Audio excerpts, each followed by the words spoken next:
life to prior, the kingdom of Jesus. And for what it's worth, after this listing of the apostles here, only Peter, James, and John are mentioned again in the book of Acts. In fact, they're the only ones mentioned anywhere in the New Testament outside of the Gospels. It's kind of fascinating. You've got 12 apostles, right? And 9 of them are mentioned in the Gospels. 9 of them mentioned here in this list, and never, ever again. We have no idea what happened to them. I think we can take for granted that they worked as witnesses. And there are legends, for example, of Thomas making it as far as India to preach the gospel. We know that early on, there were large numbers of Christians east from the Holy Land into what we would call Jordan and Iraq, all the way up into parts of what's now Russia. There was huge Christian population to the east. We have no idea who took the gospel there. I think it's probable that some of the apostles who are not mentioned worked that direction. But we really don't know what happened to the other 9. Only Peter, James, and John are ever mentioned again. Number 3, Luke's mention of women. Jewish culture downplayed women and public roles for women. For example, women were not allowed to give testimony in court.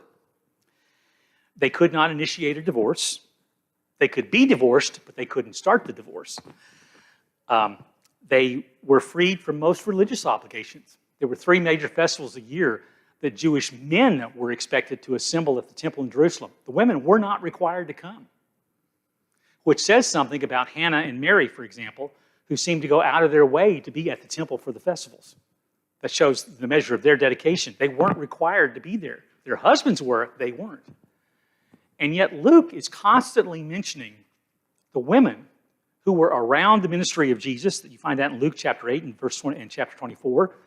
And then he's got the women assembled with the apostles here, who were the first ones to find that Jesus had risen from the grave.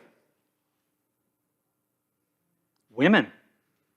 Peter and John didn't run to the temple or didn't run to the tomb until after the women had come back and said, "He's not there. We saw him outside the tomb. He's not inside anymore." It's fascinating to me that given the cultural expectations that there's this focus placed on women. And here's what I think the reason for. In Galatians chapter 2, Paul tells us there's no longer slave nor free, Jew nor Greek, male nor female. We're all one in Christ Jesus. I don't know who first said it, but that expression that the ground is level at the foot of the cross. Women are now allowed to be in God's presence on their own. At the Jewish temple in Jerusalem, you had not circles, but concentric squares, I guess you'd call it. You had the outermost courtyard. Whoops, I need to turn this on. You had the outermost courtyard around the temple area, and that was called the court of the Gentiles. Anybody could come there. That's where the money changers were. That's where the animal sellers were. Then inside that, you had the court of the women. And Jewish women were allowed there. Inside that, you had the court of Israel, which meant male Israel. And then inside that, you had the court of the priests. That's where the altar was and so on. Only the priests were allowed to enter the sacred territory. Look how far women are removed. God's presence is here. Women are kept two stages back. That doesn't exist anymore. Women come into the presence of God directly. The ground is level at the foot of the cross. Now, we don't have time to get into everything about women's role and all that. I know that's somewhat controversial nowadays. I just want to point one thing out about that. Equal does not mean identical.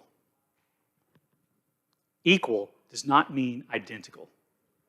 When Paul is talking about gifts of the Spirit, even way back in Paul's time, there was a tendency to elevate some spiritual gifts above others. You know what the most popular spiritual gift was? Or the one that everybody wanted? Speaking in tongues. Because it was flashy, it was impressive. And prophecy was valued too. But what about the fellow that had the gift of administration? The guy that could just keep stuff organized. Paul does list administration as a gift. You don't ever see him up front But could the church function well without those people that labored in the shadows, just keeping things running? That's why when Paul talks about the gifts of the Spirit, he uses the metaphor of a body. Your eyes can't say to your toes, oh, you don't need you. You know what happens when you lose your little toe? You lose your sense of balance. You have to relearn how to walk. Because even though you don't realize your little toe is almost like an ant's antenna, it's always out there kind of sensing where the edge is and keeping you upright. And when you lose your little toe, you lose that ability and you have to learn how to walk again. Not completely, but you know what I'm saying. Every part of the body is important. So Paul is saying every gift is important. You're all equally important, but you're not identical. And I think the same thing applies to men and women. There are different roles. Doesn't mean that one is super important, more important than the other. It's just God has said some people will do this, some people do that. But you're all important. Yes, sir.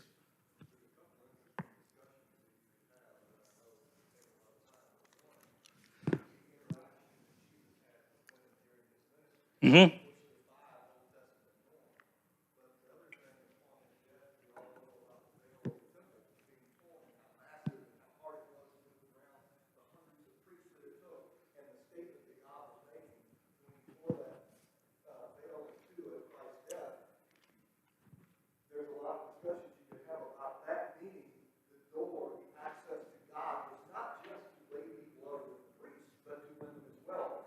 Right. Right. Okay, it's a good point. If you're going to tear down the most sacred barrier of all, then what's going to happen to those lesser barriers that keep women two stages back? You know, okay. All right. Jesus' brothers. In John chapter 7, verse 5, we're told that they don't believe in Jesus. They're unbelievers. And by the time we get to the book of Acts, though, what's going on? They're there in the upper room with the apostles and the other believers. And they apparently continue to believe in Jesus. James, his brother, becomes leader of the Jerusalem church. In 1 Corinthians chapter 9, verse 5, when Paul is actually having a long discussion about being married or not, he mentions that some of the church leaders drag wives around with them. That's the word he uses. But they carry their wives around with them, and he says that Jesus' brothers and the other apostles bring wives along with them.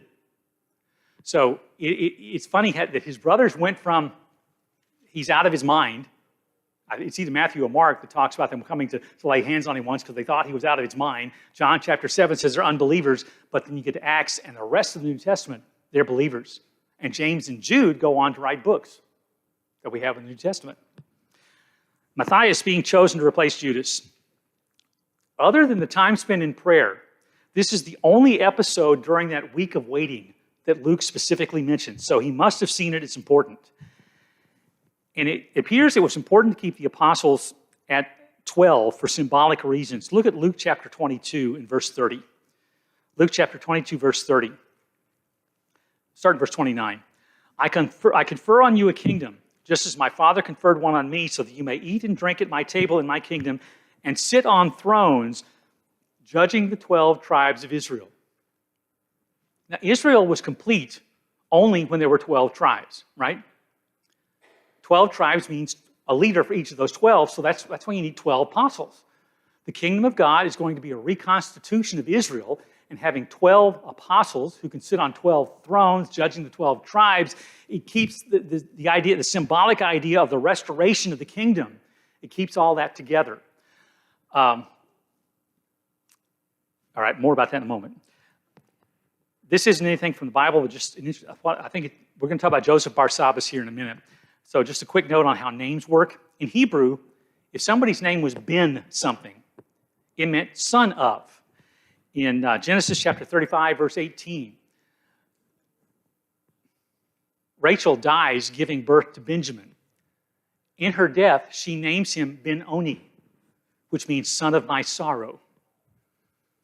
Jacob saw that and very quickly changed his name to Benjamin, which means son of my right hand. I mean, how would you like to grow up being called son of my sorrow because your mom died giving birth to you? So Jacob changes his name to Benjamin, son of my right hand. In Aramaic, which is like second or third cousin to Hebrew, and that was the common language of Palestine in the first century. In Aramaic, it's not Ben, it's Bar.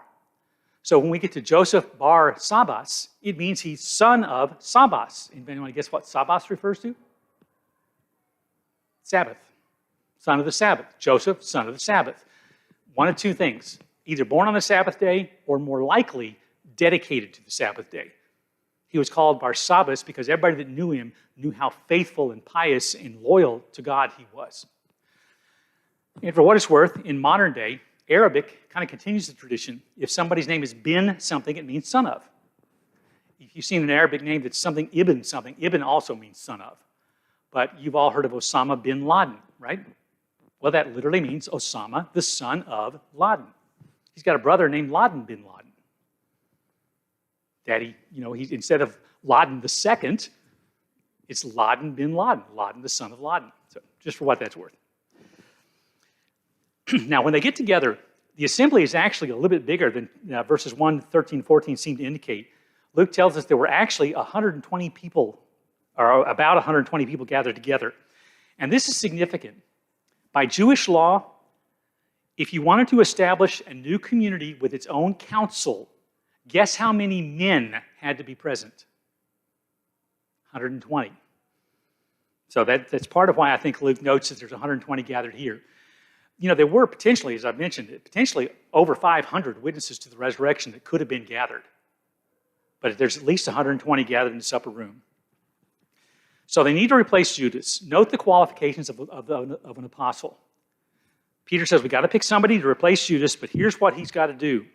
He has to have been one of us the whole time Jesus was with us. John's baptism to his ascension. Because he's going to be a witness to the resurrection. Keep that in mind. Coming back to that in a moment. But he has to have been one of us the whole time Jesus was with us. That's why Paul doesn't qualify as one of the quote-unquote 12. Now, Paul was apparently living in Jerusalem. And like we've discussed already, Acts chapter 26, Paul says none of this stuff was done in the corner. You think Paul was aware of Jesus? Had heard him speak more than likely? He kind of knew what was going on, but he hadn't been one of us from the baptism to the ascension. That's why Paul later refers to himself as one abnormally born. 1 Corinthians 15, verse 8. He became, that Jesus appeared to him as to one abnormally born. He viewed himself as an apostle, but he also realized that he was kind of tacked on as an extra. All right. Now, the supreme importance of the resurrection. The resurrection is so crucial that when you get into Paul's ministry, you start to realize that Paul could not refer to it, even when it was going to cause him trouble. He's in Athens in chapter 17, and he's talking about Jesus, and everything is going great until what? He says the R word. And then are like, we'll get into that more when we get to Acts chapter 17. But Paul knew enough Greek philosophy to understand that when he said resurrection, most of his audience was going to leave. When he's talking to Festus and Agrippa in chapter 26, again, it's going pretty well until he starts talking about the resurrection. And then Festus says, Paul, you've lost your mind. Because dead people don't come out of the tomb. Everybody knows that. And here Paul is saying that it happened, and I believe it happened. The resurrection is the central fact of the Christian faith. If it's not true, Paul says in 1 Corinthians 15, he says that we are fools. Because we believe it's true. If it's not true, then we're idiots. That's what he says. If the resurrection is not true, we might as well just all hang it up. Look, you can say that Jesus was a great man. You can say he was a holy man. You might even say he was an inspired man. But without the resurrection, he was just a man. Romans chapter 1, verse 4 says that God declares Jesus to be the Son of God by his resurrection. That's what makes him our Savior. All right, lots. Often used to select people for special duties in the Old Testament. Write down 1 Chronicles chapter 24 and verse 25 and take a look at that. This is basically the staffing of the tabernacle and later the temple by the priests and the Levites. The jobs were chosen by lot. In Jonah chapter 1, verse 7, when the sailors, Jonah hopped on a boat and went the wrong way, and the storm rose up, going to swamp the boat, and the sailors trying to figure out who's at fault, they threw lots, and the lots fell on Jonah. That's how they knew who the bad guy was. Remember the high priest wore this vest type thing And in the vest were two items called the Urim and the Thummim. You ever heard of those in the Old Testament? We don't know exactly what they were, but a lot of people wonder if they weren't something used for casting lots. Proverbs chapter 16, verse 33 says that God guides the casting of lots. They weren't just rolling dice and leaving it up to chance. As the apostles did here, they prayed, and implied in the prayer is, Lord, you make the lots turn up your answer. In this case, you make the lots turn up the one you've chosen to be the apostle. And nothing against Joseph Barsabbas. Like I said, Joseph, son of Sabbath, he was recognized for his piety. But for whatever reason, Matthias is the one who seemed to fit the job better, and that's where the choice came. Finally, the quote-unquote contradiction surrounding the death of Judas. Luke, the gospel, says that Judas bought a field. Here in Acts. Judas bought a field, then he fell and burst open. Matthew says the priest used Judas's returned money to buy the field, and that Judas hung himself. Some people look at those and say, well, that's just, see, the Bible doesn't know what it's talking about. It's a contradiction. I would rather ask, is there any way that it could fit together? And I think it does. The money belonged to Judas. When he took and returned it to the temple, the priest said, we cannot take this back. This is blood money. We can't take it back. So they went and bought a field. Well, legally, who would the field belong to? Judas, it's his money. It's not theirs. It's his. They made it quite clear it's not theirs. So when Luke says that Judas bought a field, I think he's just kind of shortcutting, how things took place. Then if Judas hung himself, and I'm not trying to be gross, but if his body hung there and decomposition starts to set in, what's going to happen? He's eventually going to slip the rope. The skin will give way and just all kinds of gross things happen. And when that swollen, decomposed body hits the ground, what's going to happen? It's going to burst open. Instead of saying, well, this contradicts, maybe, again, the better question might be, is there some way that maybe it fits together? Now, one last thing. 3 themes we've seen. 3 themes that we've already seen here in chapter 1 that are going to be prominent throughout Acts. Prayer, Gentiles, and the resurrection. Keep your eye open for those. Thank you. And I went a little long, but we started a little late, so I guess it works out. We'll pick up chapter 2 next week. Thank you.